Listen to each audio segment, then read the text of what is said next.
What's up guys, today we're going through 3 quick tips for every Overwatch hero. First thing I will say is I'm going to avoid giving tips regarding perks as the devs have said they are subject to change over time and instead just focus on the base kits. Let's not waste too much time and get into it. First, the tanks. D.Va, your defense matrix is the only tool for stopping damage. You shouldn't waste it on unnecessary poke. Honestly, taking a bit of poke damage here and there is fine as it allows your supports to quickly build their ultimates. Instead, you should be looking to use the bulk of your DM on large damaging abilities, like charged railguns, fire strikes, and ultimate. While hucking your D.Va bomb into the sky looking for sick team kills is fun, it's much more optimal to use your D.Va bomb as a second life. Saving it for when you're about to be demeched in most situations will give you the opportunity to remech again right away. Because if you actively use your ult, your remech cooldown is immediately ready as compared to when it's demeched via damage. Your boosters are on a very short cooldown, at the time of the recording 3.5 seconds. You should be looking to use them as much as possible to accomplish 3 goals. Annoy and eliminate enemy backline, get out of sticky situations while maintaining your mech, and helping peel for your supports and DPS who may be getting dope. D.Va's short movement cooldown makes her likely the best dive tank who can easily dive and support their backline. Doomfist, you're likely using both your slam and punch to engage the enemy. Though Doomfist movement doesn't have a ridiculously long cooldowns, you want to avoid using both to jump the enemy. It's best to save one to be able to freely escape after your initial dive. Whether you choose to engage with the punch or the slam will differ based on location and whether or not you have a charged up punch ready to go. Power Block is an amazingly strong defensive ability. It blocks 80% of incoming damage as well as charges up your empowered punch. With that in mind, try to use it in more drastic situations rather than just random poke. Ensuring you have multiple enemies targeting you or a big ultimate being thrown your way will ensure that you always fully charge your punch and mitigate the most damage possible. You don't need to always go for eliminations with your ultimate. The main benefits of the ult is that you begin healing while you're in it and you are completely untargetable until you reach the ground. Having your ultimate available can allow you to blow all your cooldowns on an engagement and still have a safety tool ready to escape. Hazard. Your Jagged Wall is a fantastic tool for cutting off enemies from each other. What you should be looking to do is cut off some enemies from their supports so they become easy eliminations. Whether you target the supports or other team members can differ from situation to situation. Because as Hazard, you have the mobility to target just about anyone after throwing your wall, but typically you'll want to target whoever the rest of the team can also damage. Spike Guard is an incredibly powerful defensive ability with its 65% damage mitigation, but don't sleep on its ability to secure eliminations. It has fairly decent range for shooting the spikes while blocking, so if you're chasing down a low health enemy, don't be afraid to quickly pop the Spike Guard to finish off some target. Your ultimate has an astronomical size, but don't make that an excuse to hold on to your ult looking to hit the entire enemy team. Landing 2 to 3 enemies in the ultimate can help easily secure a couple quick picks to ensure a teamfight victory. Junker Queen. To enable your max survivability, you want to have wounds active on opponents as frequently as possible, whether that's melee or range throws with the knife, hitting enemies with the axe, or landing the ultimate. Your wound uptime is crucial for you being a tank rather than just a high HP DPS. Junker Queen's Axe Carnage actually gets a reduced cooldown for each enemy hit. At the time of recording, the current cooldown is 8 seconds, and gets reduced by 2 seconds for each enemy hit. So theoretically, you could have a 0-second cooldown on Carnage if you hit 4 enemies at once. Now with this in mind, it doesn't mean you should only be using it to hit 4 people at once, but if you have the option of hitting 1 person or 2, try to hit 2 people for the reduced cooldown. Once your ultimate comes online, be careful of possible enemies who can cleanse the wounds or anti-heal such as Kiriko's Protection Suzu or Zarya's Bubbles. If the enemy has any cleanse effects on their team, try to bait those out with your other abilities before you use your ultimate, so your ult doesn't get shut down by a simple cooldown. Mauga. Watch out for characters with abilities that can shut down your cardiac overdrive healing. Things like D.Va's Defense Matrix, Reinhardt's Shield, Sigma's Eat can all completely nullify the healing you and your team receive from cardiac overdrive. Try to bait out these cooldowns and resources before utilizing your key defensive ability. You are unstoppable while using Overrun, so if big CC is coming your way, it can be a great opportunity to avoid it by using your dash. And if you only need to dash a small distance to get around a corner for your supports to top you up, you can cancel the charges early as you want. You don't need to catch the entire enemy team in your ultimate. In fact, it's probably better that you don't. Grabbing 2 to 3 people to duel within the ult can help ensure you can clean some of them up. Whereas if you grab the whole enemy team, they may be able to blow you up before you can make an impact. Orisa. You are arguably the most survivable tank in Overwatch when playing Orisa. Between a large health pool and armor pool, along with 2 dedicated defensive abilities, and a third ability that can be used for offense or defense, the key to staying survivable though is knowing your cooldown's timing. You never want to unload all your abilities at once, especially Fortify and Javelin Spin. These abilities should be constantly cycled while also looking to pressure the enemy and utilizing cover to help stay alive. If you pop both your Fortify and Javelin Spin at the same time, once complete, you're at least 8 seconds out from having another defensive ability available. And with no shield or movement abilities, that spell's doomed for Orisa. Unless you're positive you can secure an elim, you should be doing your best to never let your gun overheat. Rather than having ammo, Orisa's gun utilizes a resource meter, and when fully built up, it will cause the gun to overheat, making it unusable for 3 seconds. Whereas the maximum time to fully empty the resource meter from nearly full is only 2 seconds. If you're constantly overheating your gun, those seconds can start to add up in a game and greatly reduce the impact in the damage department. Orisa's ultimate can be a great tool when paired with other heroes, since it drags all nearby enemies into an area and slows them while they're within the radius. If you have good comms with your team, try to pair your ult with the likes of Bastion, May, or Reaper, among others, to help secure a team fight. If you don't have communication with your team, there is a trick to Orisa's ult. The number you're seeing going up as you're holding it is actually the damage the ultimate will do once you release it. So try holding it as long as possible while still being able to do some damage. A bulk of the DPS and support roster sit around the 250 health range, so that's a good point to let it loose. Ramatra. Unlike Ramatra's initial hero trailer, his Ravenous Vortex is less for pulling fires out of the sky and more for taking or denying space. If you're pressuring the enemies, throwing the vortex ahead of you as you push towards them can cause enemies to continue on the back foot. Or maybe your team is being dove by a Winston or Diva.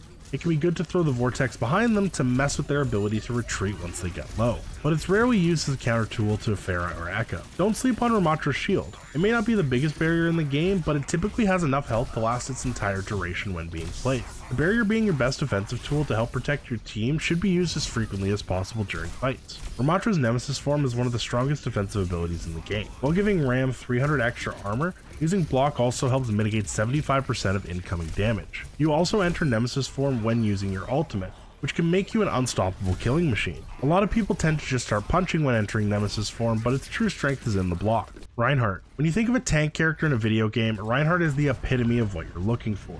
Margin in charge, big shield for the team, and a massive health pool. But this doesn't mean you just need to stand there soaking up damage for the team. Your true strength with Reinhardt is the ability to take space like no other tank. With the charge being able to quickly reposition or ensure one elim, the huge damage you do with Fire Strike and Hammer Swings, and not to mention the barrier to guide your team across a choke point, it is very easy as Ryan to advance your entire team into a more opportune positioning. You're likely holding on to Earth Shatter looking to hit the full enemy team to farm those TikTok clips, but using Shatter to guarantee 2-3 enemies get hit can completely turn the tide of a fight. Don't be afraid to go for smaller shatters to secure a couple quick picks. No matter how many people you hit, it will always be a big slam. Don't get greedy with Reinhardt. While it can feel amazing to pin someone and start pressing W while swinging your hammer, Reinhardt's mobility is an issue. So try to make sure that you don't seclude yourself too much and still have easy access to your support's LOS before disaster strikes. Roadhog. As Roadhog, you have no armor or shields, no mobility, and your only defensive ability to take reduced damage is attached to your healing resource.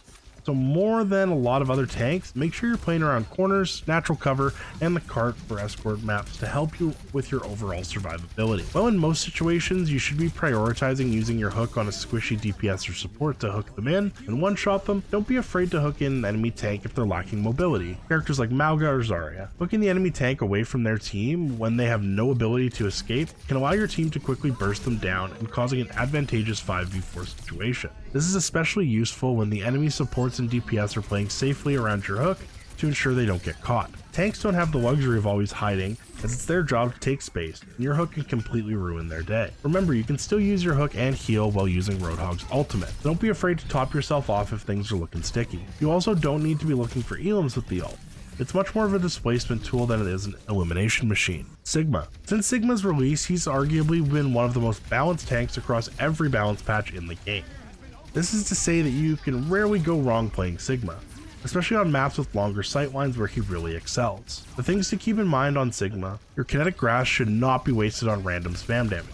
This ability soaks up all projectiles coming your way and turns 60% of the damage absorbed into overhealth. Things you should be looking to grass for include Mauga's Cardiac Overdrive, Bastion's Turret Mode, and many ultimates such as Sojourn's Railgun or Soldier 76 Tactical Visor. Essentially, looking to use the same principles as Diva's Defense Matrix, save grass for important cooldowns. Sigma's shield does not need to be used as solely a frontline damage blocker. If you have DPS characters looking to take advantageous off angles like Soldier 76, Sojourn, or Widowmaker, you can look to give them a shield so they can safely rain down hell on your opponents. You'd be surprised what an extra 800 health in front of a good DPS hero can help them accomplish. There are quite a few heroes that can shut down your ultimate, like Ana's Sleep Dart, Orisa's Javelin, or Sombra Hack.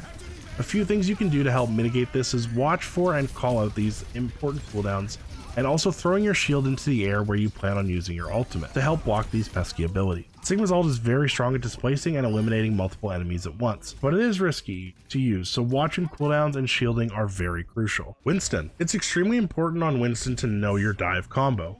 Rather than just leaping in willy-nilly, try this when diving the enemy backline. As you're leaping in, start charging up your secondary fire. Just before you land on the enemy, unleash the secondary fire. Fully charged, it does 60 damage. Landing on an enemy also does 60 damage. And as you land, use a quick melee for another 40 damage. This altogether does 160 damage, and then your primary fire once landing does 70 damage per second. This will blow up just about any support or DPS in the game in less than 2 seconds. You shouldn't be diving into the enemy without your bubble available. Winston's leap is on a 5-second cooldown. It doesn't sound like it, but 5 seconds can be a lot in Overwatch. Having your bubble for when you dive in can help you survive long enough to be able to dive back out again. Now, you don't always need your bubble to dive in. In situations where there are many low health targets, you can go in without it. But as a general rule of thumb, it's good to ensure it's available when leaping in. Winston's Primal Rage ultimate is extremely valuable, but not for securing elimination. It acts as an additional life for Winston. When you have Primal Rage available, you can play extremely aggressively. And then, right when you're about to go down, you can pop the ult to gain an excessive amount of health. The melee swings of Primal Rage only do 50 damage per hit, so you're not likely to be securing a ton of elims unless you can juggle some opponents in a corner. But what you can do is throw a bunch of enemies around to cause utter chaos. Something else to remember with Primal Rage is right when you pop it, your leap cooldown resets, and same goes for right when it ends. So you can get some fantastic mobility with Winston's ultimate. Wrecking Ball. I feel bad for Wrecking Ball mains far and wide. You folks get a lot of unnecessary hate, but this all circles back to the fact that the scoreboard in Overwatch, in a lot of ways, is irrelevant. As Wrecking Ball, your job is not to mitigate a ton of damage, be lighting up the kill feed, or outputting the most damage in the lobby. Your job is to be a backline menace. This all comes down to a term known as perceived value. If you're doing your job on ball, then you have been completely bamboozling and annoying the enemy back. This does not mean you need to be securing the elims, but rather causing chaos to pull 1 or 2 supports or DPS out of a fight so your team can take an advantage 4v4 or 4v3. So don't fret if your scoreboard totals are low on ball. If you've been pestering the enemy backline all game and have been staying alive, then consider your job accomplished. When you do have your mines available with ball, try to utilize them from a position of height, so you can also slam down on the opponent once you've used them. This will make it all the more likely that enemies will hit some of your mines and likely head back to spawn. The worst thing you can do is just pop them on the ground and run away. When you have your mines out, it's one of the few times in the match where you do want to play with your team and try to push people back into the mines and help secure space. The last thing I can say for ball is if you truly want to become a Wrecking Ball connoisseur, you're going to want to spend some time in custom games on all the maps, learn where health packs are, learn your grapple routes to the point and to common backline spots where enemies will be. Control over your movements and health pack awareness are 2 of Wrecking Ball's most helpful tools, and this can require a ton of non-match time to help perfect. Zarya. The best Zaryas always feel like they have 3 bubbles available. You do this by not spamming your bubbles back to back. Unless you're being excessively pressured to a point where your supports can't keep up, you want to avoid using your second bubble for as long as possible. Be aware of your ammo when you go to use your grab. Unless you've specifically communicated to combo your ultimate with a DPS ult, the worst thing you can do is ult a Zarya with no ammo. If you do, the odds of all the enemies escaping are extremely high. You should also be looking to use your secondary fire into the grab provided you've hit more than one person. This will allow you to output insane damage to the entire enemy team. Lastly, Zarya has played very differently since the switch to 5v5.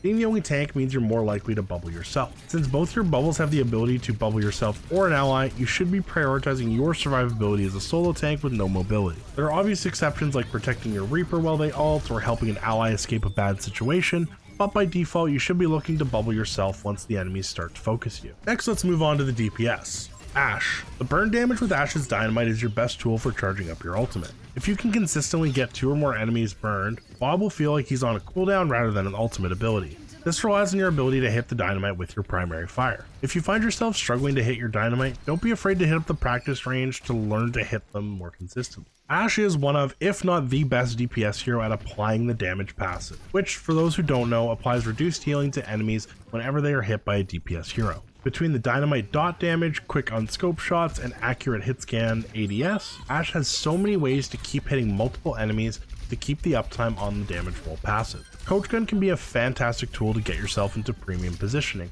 such as the spaceship on Watchpoint Gibraltar. But don't just use it on cooldown. Use it to get into good position, and then you should be looking to save your Coach Gun either to reposition after you're spotted or to boop away an enemy diver to help your survivability. Bastion. As a Bastion, you'll need to really play around your turret mode. While Bastion can output some okay damage in his regular mode, the turret form is the whole reason to play Bastion. Whether it's wearing down a tank or chunking flying enemies, properly managing your turret mode is the key to Bastion's success.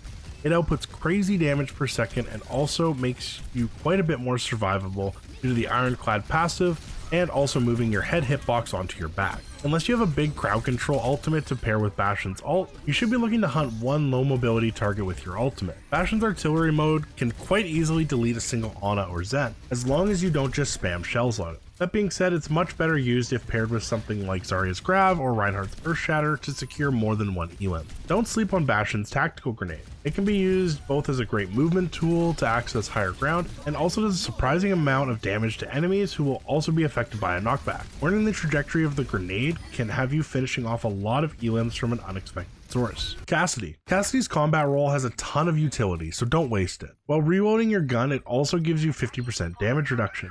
This can be a fantastic tool if you're caught brawling near the enemy tank to keep up the pressure, or to avoid being one-shot by an enemy ultimate. As Cassidy, you're typically looking to play from mid-range, but if you happen to find yourself close to the action, know the tank buster combo. Fan the hammer, flashbang, fan the hammer. This has been a tried and true tactic for Cassidy players since the early days of Overwatch when his flashbang full stun. But even just the hinder should provide enough CC to hit most of your secondary fire shots. If you hit everything with this quick little combo, it outputs 675 damage. Obviously a little bit less if they have armor on the tank. On squishier targets though, you're better off hitting them with the primary fire shots after they've been hindered, as lining up the headshot will be significantly easier. You're most likely going for flashy team kills with your high noon. While it does work sometimes, you're better off using high noon for a few other reasons. Either taking space, securing 1 to 2 picks, or quickly giving yourself a bunch of damage reduction to help you survive a fight. The problem is not that Cassidy's ult isn't strong, it's just that it takes a long time before it will guarantee any elims. Echo. As Echo, it's important to know what each other hero can do more so than any other hero on the roster. Knowing how every hero's abilities work and how quickly they can charge an ultimate is crucial to effective ultimate usage on Echo. Typically your best ult targets are going to be tanks or supports, as these roles tend to have the most impactful abilities or ultimates to secure fight wins. While powerful for outputting great burst damage, do be careful while using your sticky bombs with Echo. They do self-damage at close range, so it can be risky popping them right in an enemy's face. That being said, if you are directly in an enemy's face as Echo, you'll likely be suffering from poor positioning. Your focusing beam is one of the strongest tools for finishing off elim out of the entire roster, but keep in mind its power is when an enemy is below 50% HP. Don't waste your focusing beam on full health targets.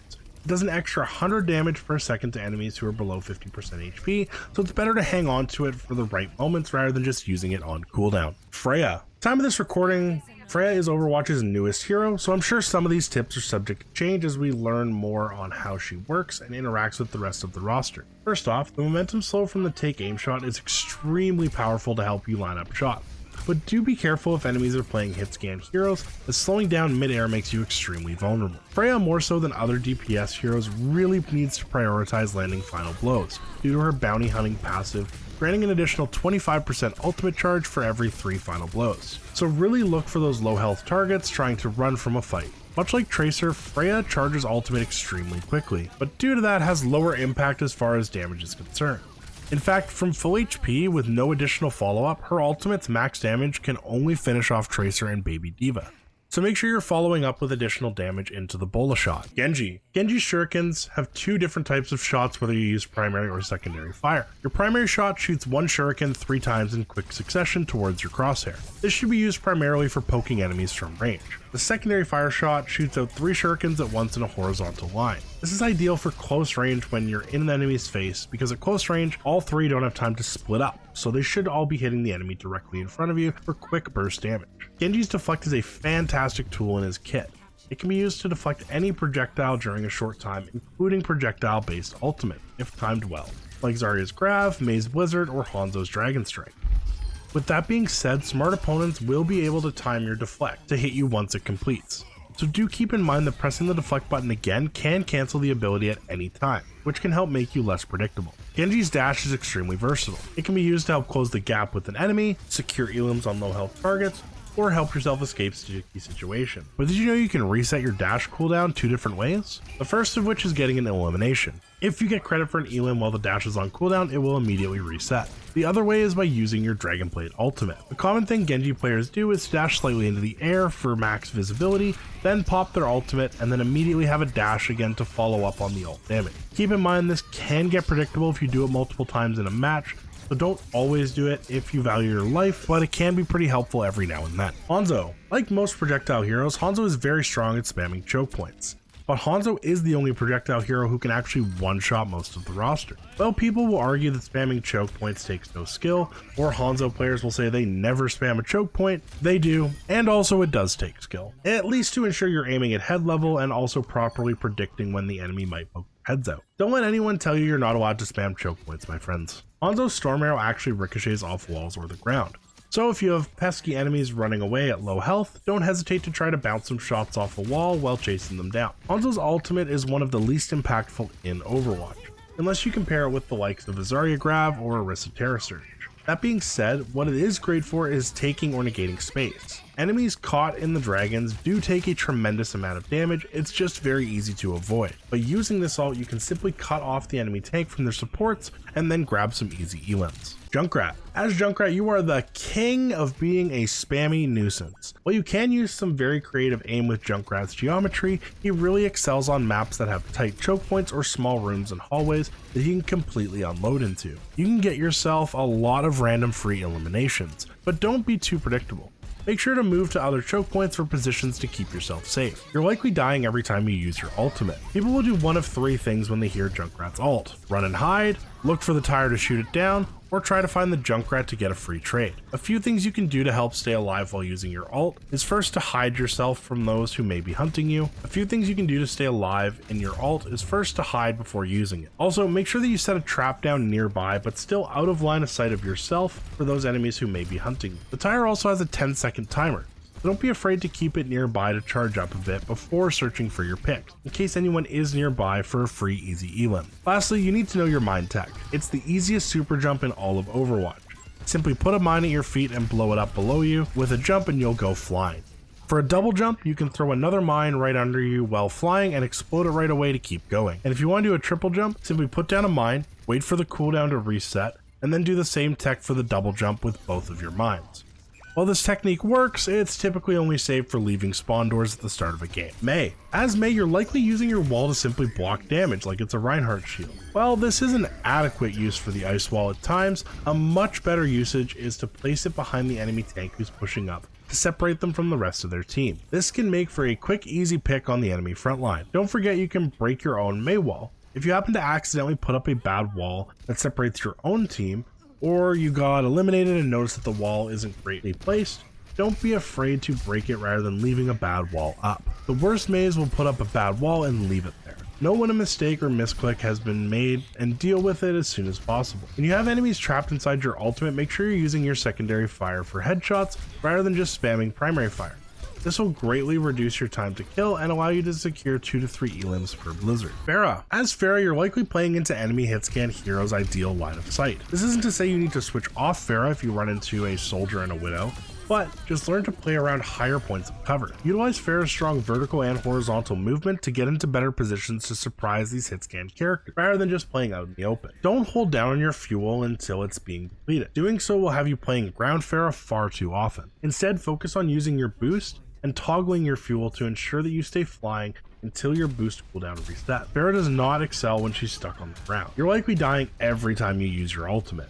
Pharah is arguably the most vulnerable hero when using their ultimate. You stay stationary or move very slowly with the perk while raining justice. Rather than just trying to go for big team wipes with Pharah's ult, maybe try to use your incredible mobility to find 1 or 2 out of position DPS or support players and catch them off guard. Getting 1 or 2 guaranteed elims is better than trying to wipe the whole enemy team and going back to spawn yourself. Reaper. As Reaper, you are an amazing all-around DPS. You can play well into both Brawl comp, where you would play more of a tank buster role, as well as working well in dive comps where you play more of a backline menace. It's good to understand what other heroes are on your team for what role you should be taking when playing Reaper. If you're rocking with a D.Va and Genji, then you might want to help facilitate backline pressure. Whereas if you have a Ryan and Mei with you, you would do better to help support your tank on the front line and look at bursting down the enemy tank. Though Reaper has the aesthetic of a sneaky character who lurks in the shadows, you are not stealthy. Reaper has some of the loudest footsteps and abilities in the game. Be cautious of this when attempting to jump the enemy backline. Make sure you have your defensive tools available if you are going to dive the enemy backline, because unless your enemies are playing without sound on, they will know you're coming and likely be prepared to blow you up. Reaper's Death Blossom is an extremely potent ultimate. It can completely turn the tide of a fight. But there's a few things to be cautious of before using it to ensure you get full value. First, you don't need to try to hit the whole enemy team. In fact, if you do this, you may be eliminated before you get any value. Though you do have strong lifesteal, you still take damage while Beyblading, so it's better to not go for all the enemies unless some are already low. You also need to not be predictable. Too many Reapers will use their Fade all game as an escape or survivability tool, but then when they have their ultimate, suddenly they're fading into the whole enemy team. When you do this, they know exactly what you're doing and will be prepared to counter. The last thing for your ult to be aware of is that abilities can counter it, and there are a lot of them that can. Look for those crucial cooldowns to be used prior to hitting Q. The main ones are any form of hard CC or barriers.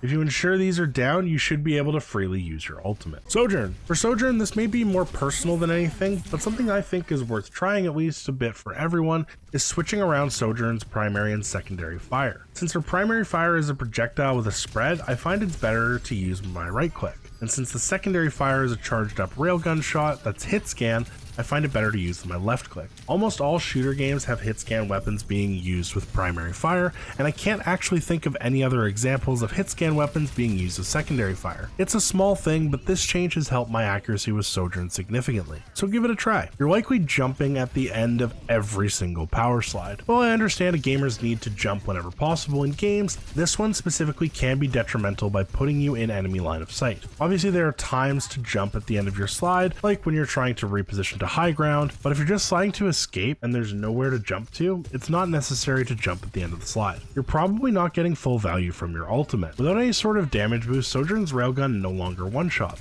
so don't be afraid to aim for the easier body shots to ensure damage. While headshots are nice, it's better to secure guaranteed damage with the ultimate rather than completely wasting it. Make sure you're also weaving in regular fire between your charged railgun shots, as this will help increase your pressure while also charging up your next railgun shot faster. Soldier 76. As Soldier, you need to stop going for direct hits with your Helix rocket. It's a difficult ability to land directly every time, and it does have a significant splash damage radius, so instead try shooting at enemies' feet to ensure damage. Your Biotic Field healing station is not a team-saving support ability and should be primarily used selfishly to help you take off angle. Unless both your supports are in spawn and your team really needs some heals, you shouldn't be looking to heal your teammates with your Biotic Field. Instead, take a second to go on an off angle away from your team for some better damage opportunities, and then when enemies start focusing you, you still have your oh crap button to keep yourself sustained. It's also good to pop your healing station right before you ult, because enemies tend to focus down on ulting Soldier, so having an extra sustain might help secure an elim or two. Also, did you know Soldier's ultimate can actually headshot? While you may be thinking when using Tactical Visor you don't need to aim, and in theory that's true, you should still be looking to keep your rifle at head level on the enemy to double up on your damage. Sombra. Holy, Sombra gets reworked a bunch. I'm recording this video and who even knows if this will still be valid in a month's time, but here we go. You don't always need to hack a target while you're invisible before attacking them. While hacked targets do take extra damage, beginning to hack them also gives the enemy a chance to respond and either shoot you or back away. So maybe next time you sneak up on a Widowmaker, rather than try to hack her first, try by leading with a virus and then unloading your pistol. You're still very likely to secure the elim while also leaving very little opportunity for the enemy to respond. And if they happen to use a movement ability trying to get away, you can always start trying to hack them then to negate it. It's important to know where health packs are on the map with Sombra. Well, everyone should have a good understanding. For Sombra, it's extra important for a few reasons. A, she's a good dive DPS, and all dive characters should be prioritizing health packs over forcing their supports into bad positioning to heal them. Second, Sombra has the ability to hack health packs around the map increasing their heal potential and reducing their cooldown between uses. And lastly, if you're up against dive characters as Sombra, hacking health packs also cuts them off from being used by the enemy, thus forcing the enemy dive heroes into some sticky situation. There's a lot of heroes I will say you don't always need to go for massive ultimates on,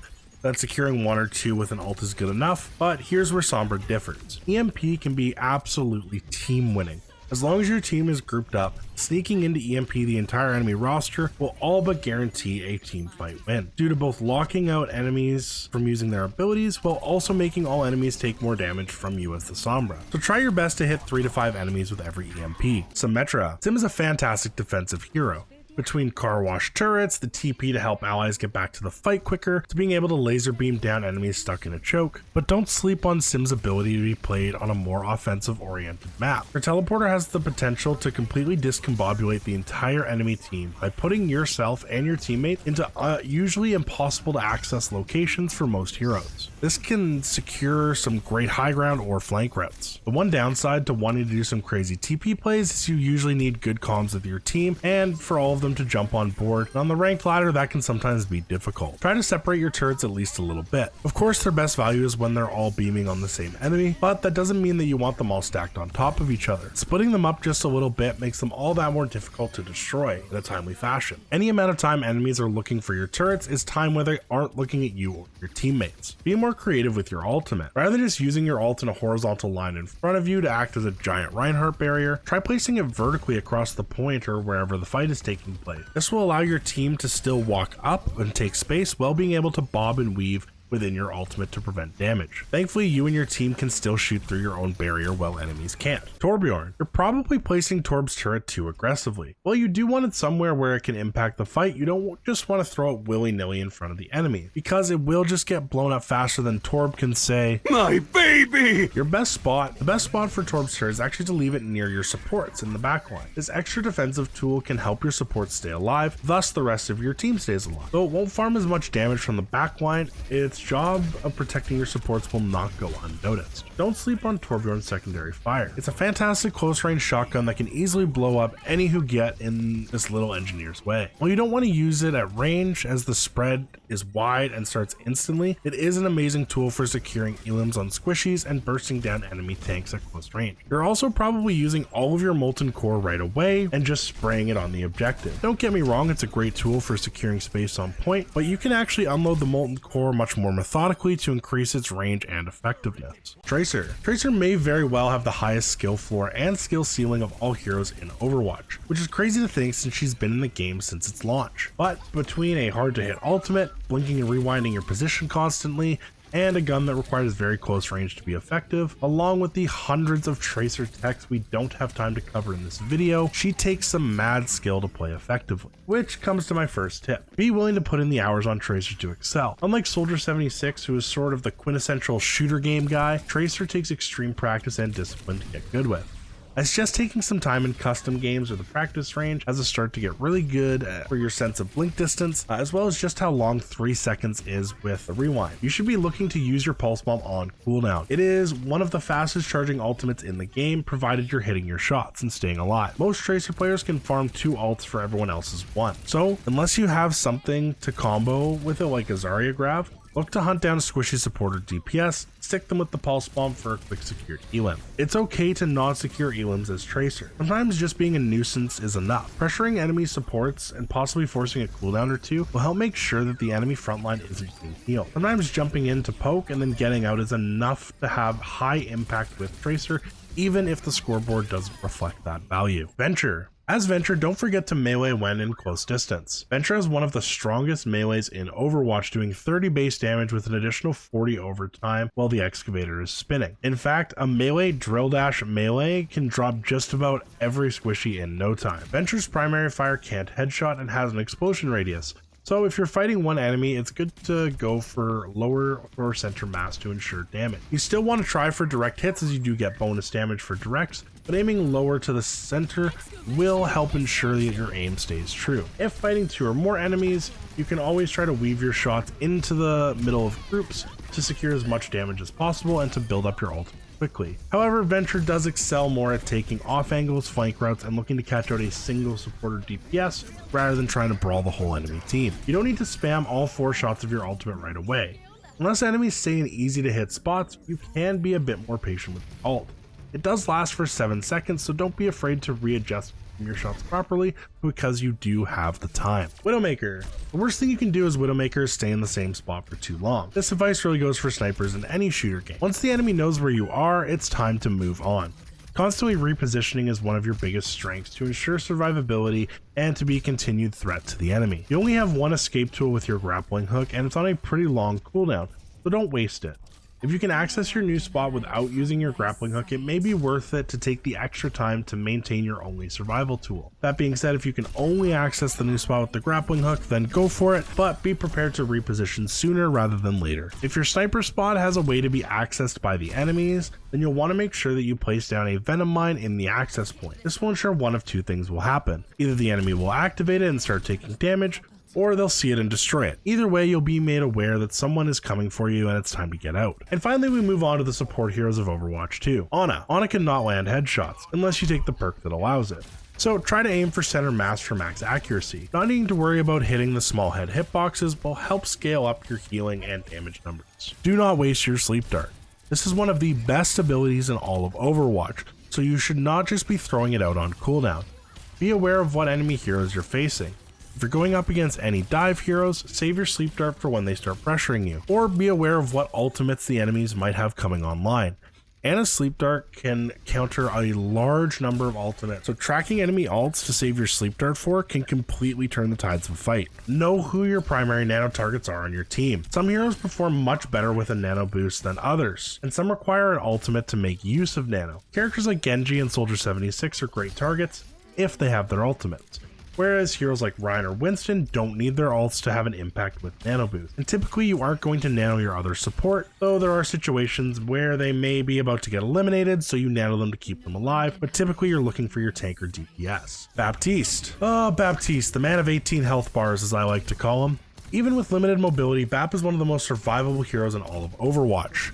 Between an extended vertical jump, solid damage, a big burst heal, and a lamp that literally makes you and other allies unkillable, you can have severe impact with Baptiste by just staying alive. You don't need to be a team player when it comes to Bap's ultimate. Though it's ideal for your whole team to utilize the window, the amount of times you don't have coherent proper chat and strategy in the ranked ladder is few and far between. So don't be afraid to just use your window selfishly to crank up your own damage and healing number. A single Bap behind a window can be a terrifying thing. You have timing with Bap to weave in damage and heals without reducing your output of either. The delay between being able to shoot again after right clicking gives you time to do damage before you'd be able to heal again. So try to alternate your shots for maximum effectiveness. Right click, left click, and so on. Brigitte. Brig is not a tank. I'm gonna pause there. Let that soak in. I'm gonna say it one more time. Brig is not a tank. Well, she is a character with armor, a melee weapon, and a shield. That still does not make her a tank, so stop playing her like one. We are long past the days of Brig being able to hold her own fighting on the front line. Instead, your best option while playing Brigitte is to be a babysitter for your other support. Sit close and play with your Ana, Juno, or Bap.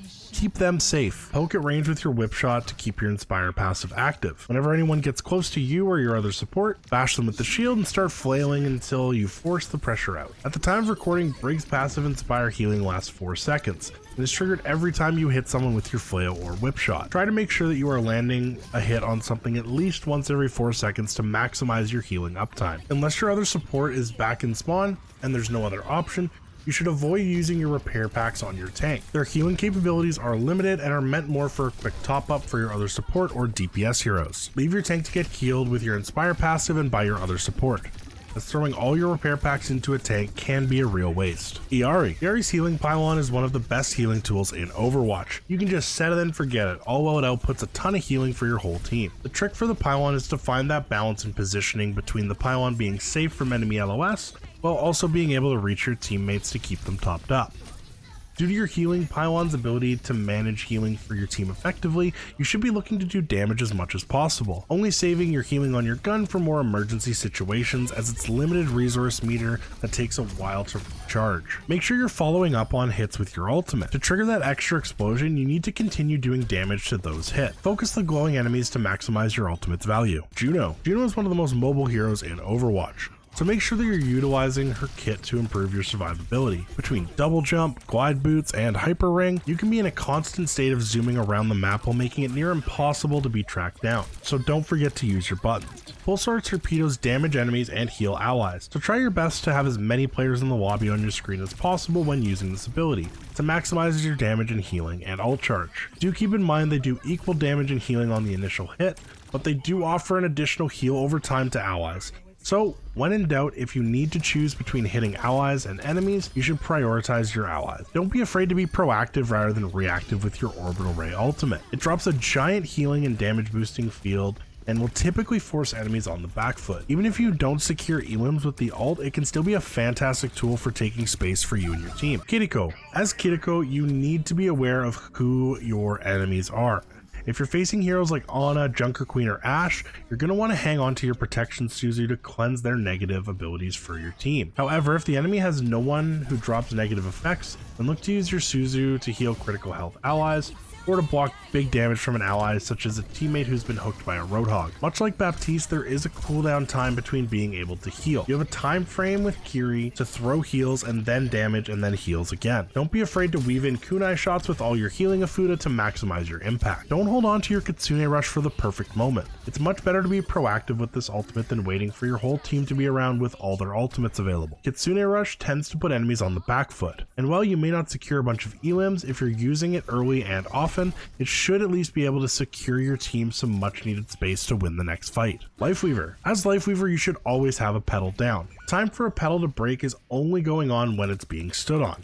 So you should always have a pedal down somewhere on the map as a good escape tool or off-angle tool for either yourself or your ally. While Lifeweaver's Tree of Life is a fantastic tool for keeping your team alive, you should also be looking for more creative places to set it, such as cutting off choke points or blocking good high ground spots from your enemies. Becoming more creative with Lifeweaver and his abilities is the key to his playstyle. Be careful what allies you're pulling out in a fight. I know typically as Lifeweaver you aren't trying to troll your teammates, but sometimes an aggressive tank may be upset if you pull them out when they were on the verge of an elim. It would be best if you can communicate with your team. I know this isn't always a problem, but being able to talk to your team can be key to let them know your thoughts on the pull. And if a teammate is complaining a lot about getting life gripped out, honestly, just stop pulling that specific player. If they're already complaining multiple times, not even the most insane life grip ever hit in Overwatch would make them happy. Lucio. Lucio is one of the characters that gives us the reason to call this role support and not healer. Lucio is quite honestly a terrible healer in the grand scheme of Overwatch. He does low, consistent AoE healing,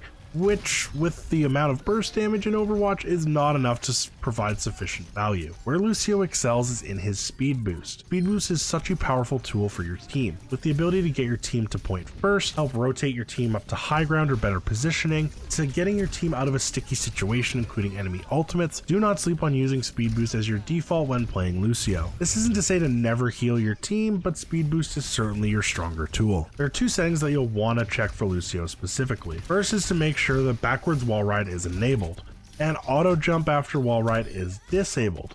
Adjusting these two settings will give you tons more freedom with your wall ride as Lucio, making you that much more difficult to eliminate. Lucio's sound barrier should primarily be saved as a counter ultimate, except in niche situations where you need a small boost of aggression. Beat is a great counter tool to enemy ults such as Sigma's Flux, Genji's Blade, Zarya Grav, and even more. Saving Beat as a counter ult can help turn the tide of any fight. Mercy. Mercy's two main strengths are damage boost and survivability, so knowing who on your team you should be boosting is key. You really have two primary targets to stick with in most situations, and that will either be a flyer like a Pharah or Echo, or any of the suite of hitscan DPS heroes. If you spend most of the game on Mercy heal boosting your tank, yeah, your healing numbers will be insane by the end of the game, but you'll have offered essentially zero value to your team by the end of the match. So damage boosting the prior mentioned heroes should be your default with Mercy. Don't try to res an ally just for the sake of resing. Take a careful look at your surroundings before committing to a lengthy cooldown and as well as yours and the res target's lives. If it's a risky res to perform, it's likely that either you or the person you're resing or both will be eliminated right away. Look for reses behind ally barriers or pieces of cover. It would be better to secure 2 to 3 good quality reses by the end of a match than to dive in consistently, saving the same amount of people throughout a match, but also having 6 to 7 times where you or the other person who got res just immediately get eliminated. If you really want to become a Mercy connoisseur, then you need to learn all her little movement techs, stuff like the mega bounce, the slingshot, and the jump back. I would not call myself an expert on playing Mercy, but if you want to start going crazy with her movement, I would suggest checking out some of Skiesti's videos, as she is the biggest Mercy content creator there is. Moira is all about balancing damage and healing. If you're spending too much time healing, you will run out of resources and not be able to do it anymore. And if you spend too much time doing damage, your team will likely be falling over. It's important to cycle through both. Both your damage primary fire and damage orb help replenish your healing resource meter, so make sure that you're weaving damage in whenever possible so that you never run out of heals. Moira's primary fire heal actually does healing over time, so you don't need to sit there spraying your teammates until they're full. Instead, you can quickly hit them with spray until they're most of the way there, and then let the heal over time do the rest. Don't waste your fade by using it on cooldown. It is your only tool for keeping yourself safe aside from doing DPS and dropping a healing orb. If you get caught out by an enemy diver, you want to make sure that you have your one and only escape tool, Zenyatta. Zen is all about positioning.